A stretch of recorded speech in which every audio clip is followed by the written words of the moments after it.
नमस्ते, कैसे हैं आप सभी। मेरा नाम दीपशिखा ठाकुर है और दीपशिखा कॉमर्स में आप सभी का स्वागत है। तो आज हम पढ़ने वाले हैं फॉर फीचर्स ऑफ शेयर्स। इसको हम फॉरफिटेड भी बोल सकते हैं।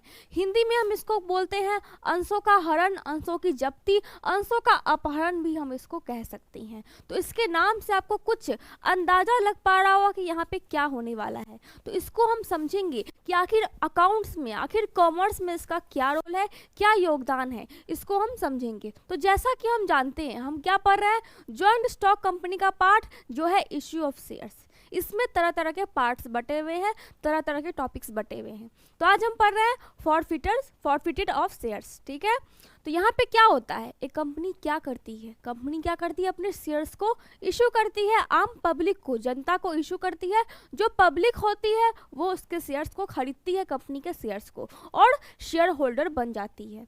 अब कंपनी का जो शेयर होल्डर है वो एक होंगे क्या, नहीं, वो बहुत सारे होंगे, बहुत सारे होंगे, तरह तरह के होंगे।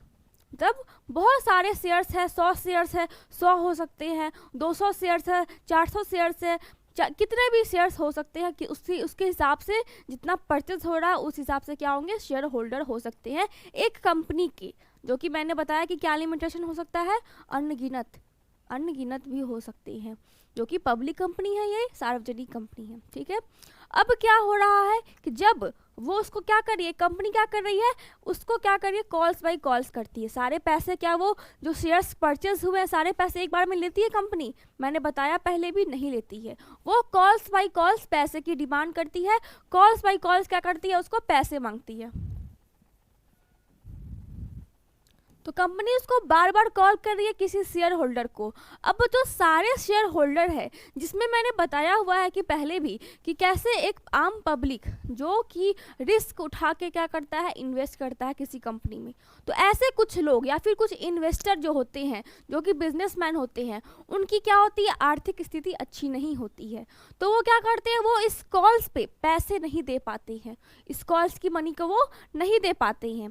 तो अब यहाँ पे क्या होगा, जब कंपनी को कॉल्स बाई कॉल्स कर रही है उस व्यक्ति को और वो पैसे नहीं दे रहा है, तो यहाँ पे कंपनी क्या कर सकती है, इसको हम आज जानेंगे। तो कंपनी उसको कॉल्स बाई कॉल्स कर रही है किसी शेयर होल्डर को, ऐसे होल्डर जिसने टाइम टू टाइम अपने पैसे का पेमेंट नहीं किया है यहाँ पे, तो वो पैसे नहीं दे पा रहा है, वो पैसे देने में सक्षम नहीं है। अब यहाँ पे कंपनी बार बार कॉल कर रही है, लगातार कॉल कर रही है।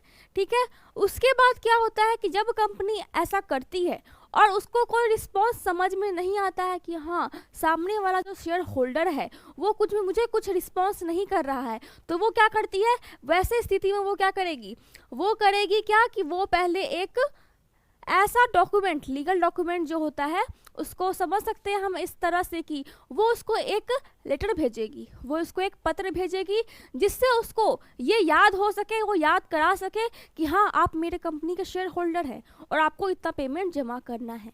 वो उसको बार बार सूचना देगी। अगर कॉल्स का रिस्पॉन्स नहीं आ रहा है तो वो उसे डॉक्यूमेंट के थ्रू जाएगी और एक पत्र भेजेगी, डाक के जरिए या फिर किसी पोस्ट ऑफिस के जरिए वो क्या करेगी, इसको पत्र भेजेगी, डॉक्यूमेंट भेजेगी, ताकि जो शेयर होल्डर है उसके पास ये डॉक्यूमेंट जाए, वो पढ़े, सारे जो लीगल डॉक्यूमेंट होते हैं समझे और वहाँ पे कंपनी के बारे में सोच के पेमेंट जमा करे। अब इसके बाद कंपनी क्या करेगी, अगर वो तब भी रिस्पॉन्स नहीं ले रहा है, तब भी वो शेयर होल्डर रिस्पॉन्स नहीं ले रहा है, तो उस वक्त कंपनी क्या कर सकती है, इसी को हम जानेंगे। यही मेन पार्ट है इस चैप्टर का, इस टॉपिक का। तो जब वो शेयर होल्डर नहीं मानेगा, जब वो शेयर होल्डर नहीं मानेगा, तो कंपनी ऐसे में क्या करेगी, कंपनी सबसे पहले क्या करेगी, वो एक बोर्ड मीटिंग बैठाएगी। कंपनी सबसे पहले एक बोर्ड मीटिंग बैठाएगी। वहाँ पे वो सारे सदस्य जो कंपनी के बोर्ड ऑफ डायरेक्टर होते हैं उनका एक मीटिंग करवाएगी और सुझाव के जरिए आपस में मिल बैठ के क्या करेगी, ऐसे शेयर्स होल्डर का चयन करेगी। सबसे पहले क्या करेगी कि आखिर कितने शेयर्स होल्डर ने रिस्पॉन्स नहीं किया है, जो कॉल्स है उसको इग्नोर किया है, वो उस पर पहले डिस्कशन करेगी, बोर्ड मीटिंग बैठाएगी। उसके बाद जब वो नोटिस करेगी कि ऐसे शेयर होल्डर जो हैं वो बिल्कुल रिस्पॉन्स लेने के स्थिति में ही नहीं है, वो बिल्कुल इस चीज़ को इग्नोर कर रहे हैं, बहुत ही हल्के में ले रहे हैं, तो वो क्या करेगी, एक लीगल डॉक्यूमेंट यहाँ पे इशू करेगी। लास्ट टाइम वो करेगी ऐसा, वो एक लीगल डॉक्यूमेंट इशू करेगी और फिर जाएगी अपने किसके पास, शेयर होल्डर के पास, और उसको ये बताएगी कि आपको 14 दिन के अंदर एक एक्स्ट्रा डेज उसको मिलेगा, 14 दिन का, उसके अंदर पेमेंट जमा करना होगा। अगर वो नहीं करती है तो फिर उसका जो जितना भी शेयर्स उसने पहले परचेस किया हुआ है और उसको प्रॉफिट मिल रहा है, उससे प्रॉफिट मिल रहा है, तो वो सारा क्या करेगी, कंपनी जब्त कर लेगी। ये क्या हो गया, ये फर्स्ट हो गया। पहला क्या हुआ, कंपनी क्या करेगी, जब्त कर लेगी सारे शेयर्स, पहले के जो भी शेयर्स हैं, तो उसको पहले क्या करेगा, टाइम और लिमिट दिया जाएगा।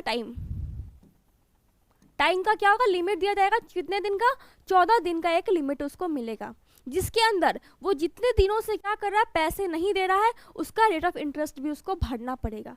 इंटरेस्ट के साथ उसको पैसे पेमेंट करने होंगे, किसको, कंपनी को, क्योंकि कंपनी को भारी नुकसान सहना पड़ता है इस वजह से।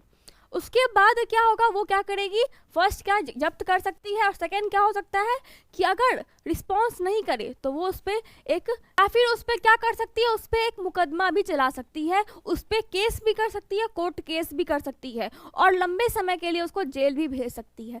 पर नॉर्मली कंपनी को फायदा किस में होता है, उसको जब्त करने में, शेयर्स क्या होता है, उसको शेयर फॉरफिटेड करने में उसको ज़्यादा अपना फायदा नजर आता है। वो अपना फायदा देखती है, नुकसान नहीं करती है, क्योंकि जो कोर्ट केस होता है उसमें फिर आना जाना, केस करना, डेट वाइज डेट लेना, उसमें काफ़ी पैसे इन्वेस्ट करने पड़ते हैं वापस से। तो वो क्या करती है, वो एक अच्छा उपाय देखती है और पहले वाले नियम पे जाती है, और क्या करती है, वो डायरेक्ट क्या करती है, सारे शेयर्स जितने भी उसने पहले पेमेंट किए होते हैं उसको हरण करती है, जब्त कर लेती है, अपने कब्जे में ले लेती है, और शेयर होल्डर को कुछ भी नहीं देती है, यहाँ पे वो सारे अंश जब्त कर लेगी। और ऐसी स्थिति में जब वो ऐसा करती है तो वो क्या करती है, जो शेयर होल्डर है उसको अपने सदस्यों के रजिस्टर से, जो उसका रजिस्टर होता है शेयर होल्डर का, उससे उसका नाम काट देती है, और एक लीगल डॉक्यूमेंट के जरिए क्या करेगी, वो इस शेयर होल्डर को अपने कंपनी से बाहर निकाल देगी और सारे शेयर्स को हरण कर लेगी, जब्त कर लेगी।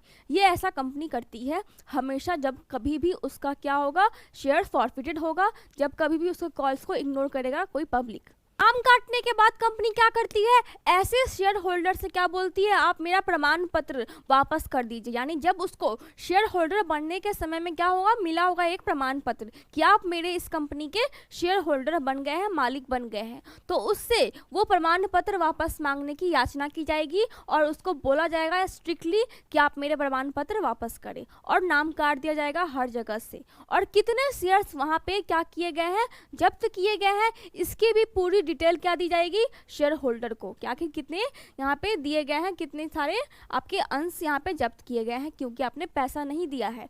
उसके बाद जब ऐसा होगा तो जो जब्त किया हुआ शेयर होता है, जो जब्त किया हुआ यहाँ पे शेयर्स होगा, वो कहाँ जाएगा, वो जाएगा शेयर फॉरफिटेड अकाउंट में, शेयर फॉरफिटेड अकाउंट में, जिसको हम फॉरफिचर भी बोल सकते हैं। इसको हम 3 तरह से नाम इसका ले सकते हैं। हम नॉर्मली मैं फीचर्स बोलती हूँ, फॉरफिटेड बोलती हूँ, आप फॉरफिचर्स भी बोल सकते हैं। क्योंकि पहला क्या है, share forfeitures account, forfeited shares account और फॉरफिचर्स ऑफ शेयर्स। इस 3 टाइप से आप क्या कर सकते हैं, यहाँ पे एंट्री कर सकते हैं अकाउंट्स में। जब आप इसकी क्वेश्चंस को सॉल्व करेंगे तब आप इसकी इस तरह से एंट्री कर सकते हैं। मैं नॉर्मली ये रिकमेंड करती हूँ इसको, क्योंकि मुझे ये ज़्यादा सूटेबल लगता है। उसके बाद जब वो क्या करेगा, इसमें क्या करेगा, ट्रांसफ़र कर देगा, फॉरफिटेड कर लेगा, जब्त कर लेगा।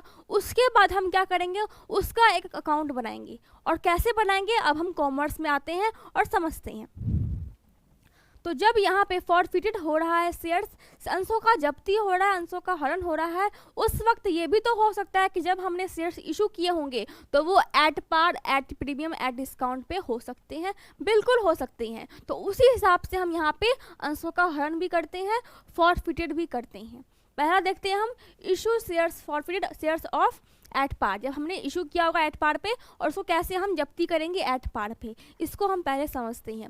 तो हम क्या करेंगे, हम शेयर्स कैपिटल लिखेंगे यहाँ पे, यानी जितने शेयर्स उसको टोटल देने थे वो सारे हम यहाँ पे डालेंगे, सारे हम यहाँ पे डालेंगे, और क्या क्या जब्त किया है वो हम यहाँ पे लिखेंगे, ठीक है। उसके बाद जितनी भी उसने कॉल्स दी होगी, shares first call allotment, application तो वो देता है इसलिए यहाँ पे एप्लीकेशन की एंट्री हम नहीं करेंगे, और यहाँ पे अलॉटमेंट किसी भी कॉल पे वो क्या कर सकता है, कॉल को फेल कर सकता है। तो यहाँ पे share first call, share second call and final call, और लास्ट में हम क्या एंट्री करते हैं, शेयर फॉरफिटेड अकाउंट, क्योंकि सारे अकाउंट हमने क्या कर लिए, जब्त कर लिए।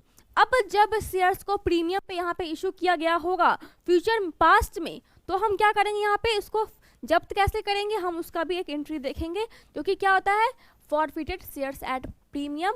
यहाँ पे क्या होगा, share capital account debit, security premium. ऐसे क्या होता है, जब हम इशू करते हैं प्रीमियम पे तो उस वक्त हम क्या करते हैं, इसको क्रेडिट बैलेंस दिखाते हैं, लेकिन अब क्या होगा, ये डेबिट बैलेंस होगा, हमारा कंपनी का बैलेंस होगा डेबिट सिक्योरिटी प्रीमियम।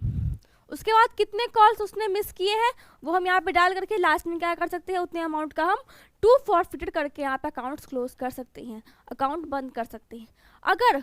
अगर किसी व्यक्ति ने प्रीमियम की राशि को पहले ही पेमेंट कर चुका है और वो प्रीमियम की राशि पेमेंट कर चुका है, तो हम क्या करते हैं, यहाँ पे एट पार की तरह ही वहाँ पे क्या करेंगे, इसको हम हाइड कर देंगे और बाकी सब कुछ सेम रखेंगे। अगर उसने पेमेंट कर चुका है किसका, प्रीमियम का पहले, अगर प्रीमियम का पेमेंट नहीं हुआ है फिर हम ये अपनाते हैं। और एक और बात, जब भी फॉरफिटेड हम करते हैं, शेयर्स को जब्त करते हैं, तो वो हमेशा बैलेंस शीट के एलएचएस में जाता है, मतलब लायबिलिटी साइड में। लायबिलिटी साइड में एलएचएस में हम इसको डालते हैं, किसको, फॉरफिटेड ऑफ शेयर्स को हम एलएचएस में डालते हैं। अब हम जाते हैं डिस्काउंट की तरफ, क्योंकि डिस्काउंट में भी तो हो सकता है कि शेयर्स का इशू किया गया हो, शेयर्स को निर्गमित किया गया हो। तो यहाँ पे हम क्या करते हैं, फॉरफिटेड शेयर्स एट डिस्काउंट पे क्या कर रहे हैं, शेयर कैपिटल जो कि कितना देना था हम लिखेंगे, फिर क्या है, to discount issue of shares. ऐसे हम जब इशू करते हैं तब क्या करते हैं, इसको हम डेबिट बैलेंस दिखाते हैं, पर यहाँ पे हम क्या करेंगे, क्रेडिट बैलेंस दिखाएंगे। और फिर क्या, कितने कॉल्स उसने मिस किए हैं, कोई भी कॉल्स मिस कर सकता है, कितने भी कॉल्स हो सकते हैं, अनगिनत कॉल हो सकते हैं। तो यहाँ पे हम लास्ट में क्या करेंगे, शेयर फॉरफिटेड अकाउंट। और ये जो कॉल्स होता है, जितने अमाउंट्स का कॉल होता है, जितने अकाउंट पे हम इशू करते हैं, उसी हिसाब से हम यहाँ पे अमाउंट डालते हैं। तो बस इतना ही है, बहुत सिंपल है। इसका कैसे एक क्वेश्चन में प्रैक्टिस होता है वो मैं फिर कभी किसी और वीडियो में बताऊंगी। आज के लिए फ़िलहाल इतना ही। Thank you.